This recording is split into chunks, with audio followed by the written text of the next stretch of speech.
What is the point of showing close-ups of Batman and Robin's butts? Why is Batman's suit navy blue? Where have you ever seen a blue bat before? What are the odds of a guy named Victor Freeze becoming a giant Iceman? Why does Mr. Freeze continue with these terrible ice puns? And why does he emphasize every cold-related word?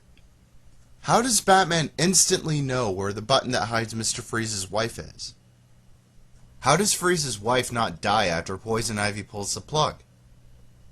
Why does Batman decide to help Robin out of the ice cream vat when he could have easily gotten out himself and Poison Ivy and Bane were getting away? Why is Dick laughing when he watches Mr. Freeze fall into that vat of cryogenic chemicals? Why do Batman and Robin have ice skates on their boots? If Barbara's parents are English, and she was raised in England, why does she have an American accent? How do people not freeze to death when Mr. Freeze covers them in ice? How come they don't suffocate either? And why do people have to be thawed from the ice in under 11 minutes? Will they be frozen forever if they don't?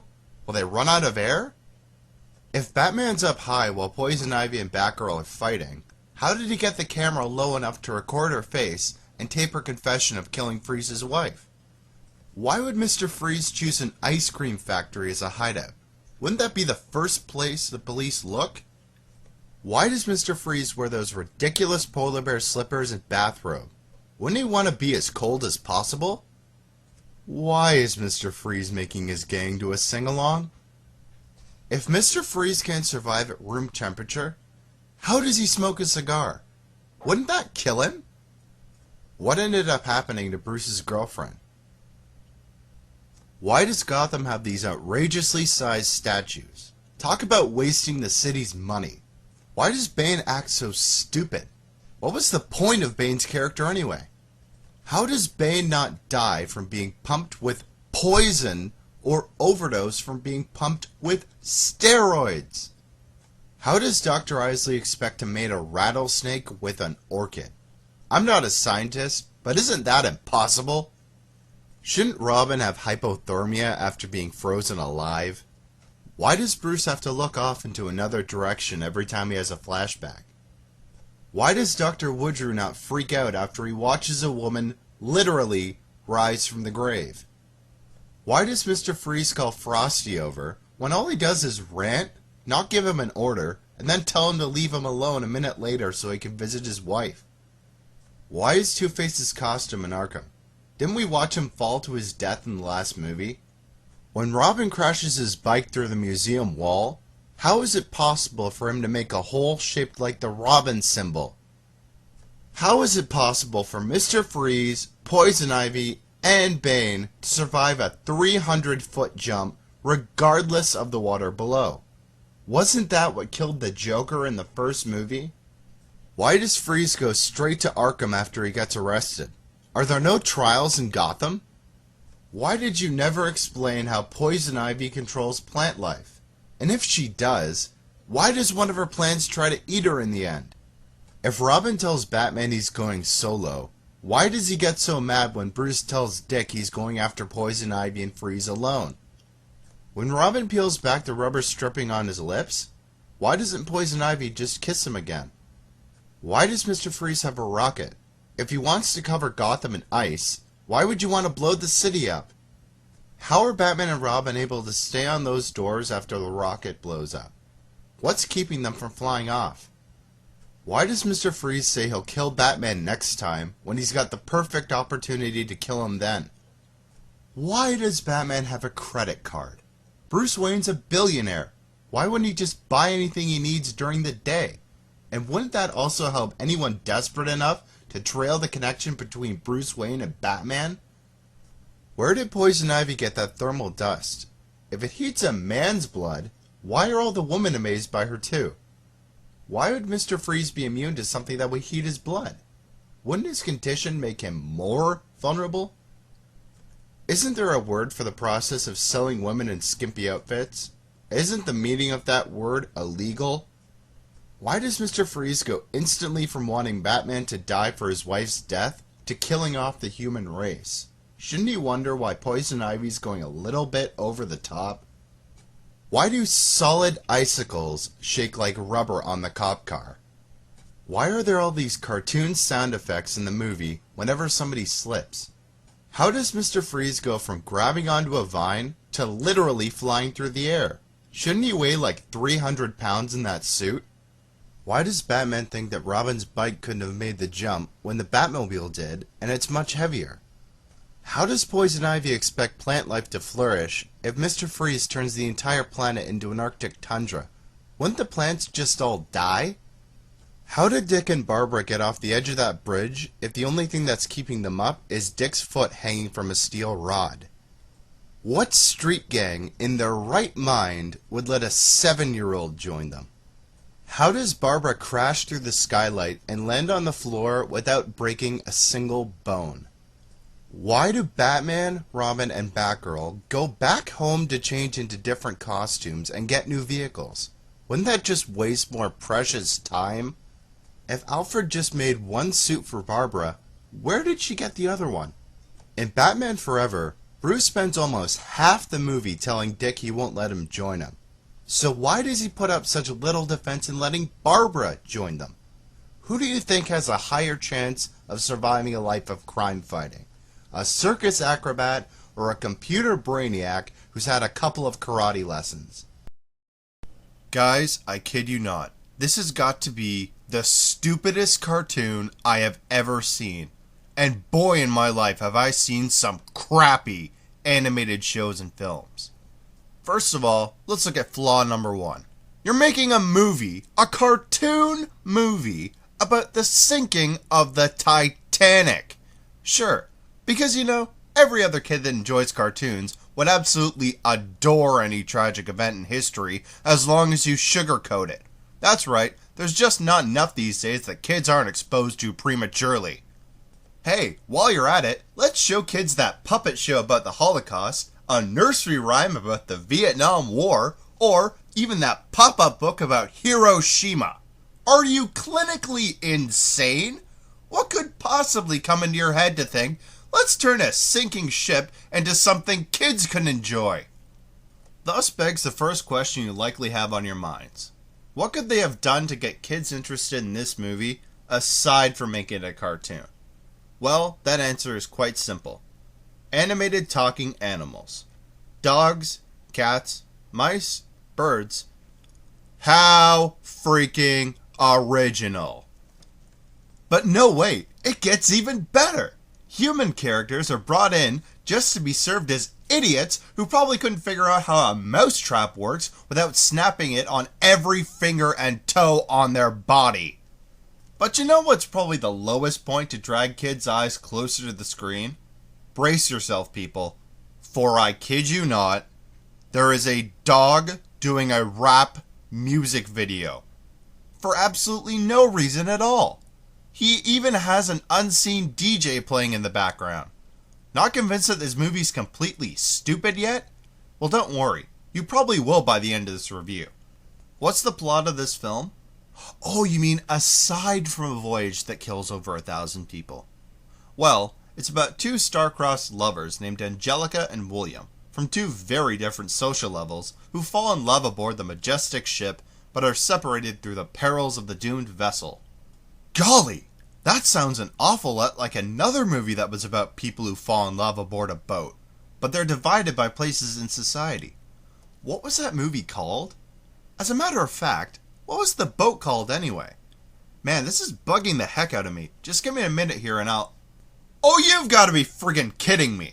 This cartoon is nothing but a total ripoff of James Cameron's classic hit Titanic. But it's like the makers of this movie are intentionally trying to steal it. The only difference is that Angelica takes the place of Jack and William takes the place of Rose. Also, what's the age difference between these two? Angelica looks like she's about 14 from the beginning, and this kid William looks like he's in his mid-20s.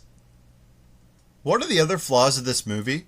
Believe me, people, I love doing movie reviews, but my computer doesn't have the capacity for uploading a 3-hour-long video. This film is not original whatsoever compared to James Cameron's Titanic, cartoons, or your stereotype romance movie. It is the biggest and most useless cliche I have ever seen. As if ripping off the original Titanic movie wasn't bad enough, this movie also steals from other beloved animated films. Don't believe me? See if you can go through this list and not recognize a famous movie you watched when you were 5. There's an old lady in this movie who has a pair of British nincompoops to do her bidding, smokes, wears animal fur, looks totally evil, and has white streaks going through her hair. Don't recognize the movie yet? Well, don't worry, because the 2 Dalmatians with red and blue collars who have puppies in the end will likely jog your memory. But wait, it gets even better. Angelica is an orphan who gets taken in by her wicked stepmother and her 2 taunting stepsisters. Not only that, but all 3 of them look entirely based on the Disney versions of this cherished fairy tale. And on a side note, half the time the stepmother sounds like a man. And finally, a family of 4 mice stow away aboard the ship and sail toward America. The youngest mouse has a nasty little habit of getting into trouble. I'm sorry, did anybody else watch An American Tail? I could name more, but those 3 are enough to prove my point. Not to mention that because this started as a European animated film, the English dubbing is noticeably out of sync in some places. And there are times where I don't understand what they're saying at all. Another sad thing about this movie is that it doesn't even look like impressive animation. One minute it looks like these characters are 3-dimensional, and the next it looks like South Park has a better animation budget.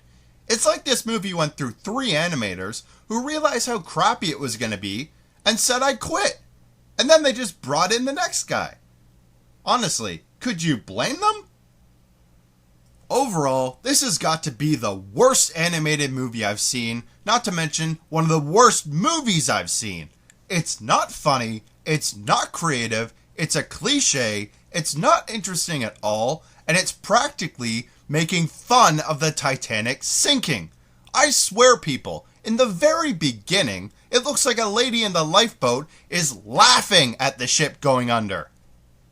There was nothing at all I liked about this movie. I'm giving it a 0 out of 10. And even 100 times more viewings could not make me change my mind. You may be asking, how did I even hear about this movie? Well, years back when my sister had a birthday party, she and her friends rented this and a couple other videos. Before I left the room to go steal some extra slices of pizza, I thought for a brief second, they made a cartoon about the Titanic? So when I found this movie recently, I decided to watch the thing. Big mistake. Today, she doesn't even remember the movie. Boy, is she lucky. Disaster movie. A film I swore I would never watch in my life, ever. I knew it was going to be terrible. Unfortunately, I decided it was best to watch the worst of the worst if I was going to survive through the rest of these terrible movies. This movie taught me a very valuable lesson, the importance of paint drying. People, if you have a choice between watching the next parody movie by Jason Friedberg and Aaron Seltzer, you will have more an amusing time in witnessing the miraculous process of drying paint. This movie is that bad. This movie was supposed to be a comedy, right? So why is it that most of the film I spent without laughing? The times I actually did laugh was when the movie went to such bounds that it was so fundamentally stupid, the only thing you could feel is like you've had the last piece of sanity kicked out of your mind. In a film called Disaster Movie, the thing you'd expect the filmmakers to pay attention to is stuff like tornadoes, lightning, or even so much as the wind blowing. Nope, apparently the thing that people really paid their money for was the latest jab at stuff like Hannah Montana, High School Musical, or Facebook. Not to mention when this movie came out, it was either before or shortly after the premieres of some of the movies it's making fun of. So what? You're making fun of the movie's trailers? If I wanted that, I'd go check out the guys from Evil Iguana Productions. Those guys are actually good at making fun of films and trailers. It's almost as if the makers of this movie said to themselves, wait a minute, what are we supposed to be making fun of again? Something to do with the rain? Oh well, let's just grab that guy who looks like Prince Caspian and chunk him onto the screen when it's the most useless time. This is why I can hardly tell these movies apart. Date movie, epic movie, Meet the Spartans. They are all the same thing. They make fun of more stuff like the latest internet phenomenon or the newest Jonas Brothers song than what they're supposed to be parodying. Imagine, if you will, that I'm supposed to make a speech on the Great Wall of China. Instead, I spend an hour talking about how I think Jack Sparrow is funny, or the newest ringtone on my cell phone. Occasionally, I might talk about a wall, or even something related to Asia, but I'm talking more about crap that is totally unrelated to what I'm supposed to be discussing. That is what disaster movie is. And these jokes are horrible, to say the least. They're not funny, and there's hardly any effort put into them. It's just the same pop culture references over and over again. Sure, the movie has the occasional time where it tries to do something original, but it's not funny either. Here's what I don't understand. They've got some of the guys from Mad TV. These guys are professional comedians. The show's actually funny, though maybe not the funniest thing in the world anymore.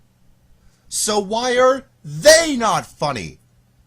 The movie is completely random. There's no thought put into it at all, and if there's a plot, it practically has one finger hanging off the edge of a cliff. By the end of the film, it has plummeted into a disgrace of cinematic potential. I could spend anywhere from 8 minutes to an entire day explaining to you how crappy this movie is, but I'm not going to. I want to finish this review, edit it together, grab the pictures as fast as I can, and upload it. If you're making a comedy and the only thing that's making me laugh is how pathetic it is, you have failed entirely. I'm giving Disaster Movie a 0 out of 10 and hope that on the way out of the house, a brick will hit me on the head and give me amnesia from this nauseating experience.